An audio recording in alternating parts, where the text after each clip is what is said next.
In today's video, I'm going to teach you how to sum a column in Notion. If you're someone who constantly works with data and tables in Notion, knowing how to quickly sum a column can be incredibly beneficial. Whether you're attempting to total your expenses, track sales figures, or manage any numerical data, this feature can save you a lot of time and energy. By the end of this video, you'll be a pro at quickly calculating sums right within your Notion workspace. So let's dive in. First, you'll want to head over to Notion. Open up your web browser and navigate to the Notion website. Once you're there, you'll notice the login option at the top right corner of the page. Click on Login to proceed.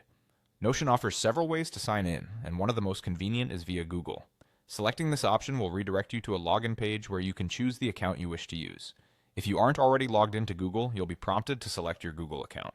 Ensure you have the right credentials available so that you can log in effortlessly. Once you're successfully logged in, it's time to open the specific table or page where you want to sum a column. In this example, let's navigate to a page that contains a table related to sales information. Once you've located your page, click to open it. Now that you're in the right workspace, look for the column you wish to sum. Clicking on the column titled Sales might take you to a list of figures that you want to total. Here you'll find the Calculate option hovering around the top right of your column. Give it a click to reveal a drop-down menu. In this drop-down, you'll see More Options, which you'll want to select.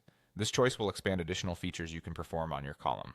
Within this extended menu, you'll find Sum. By clicking on Sum, Notion will work its magic and instantly calculate the sum of your column data. You'll find that this total appears at the bottom of your table.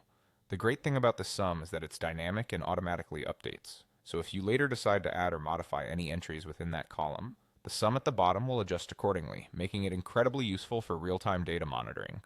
And just like that, you now know how to sum a column in Notion. This simple yet powerful feature helps keep your numerical data organized and easily trackable. We hope this video has been helpful and you're now ready to implement this skill in your Notion projects. Thanks for watching and happy Notioning.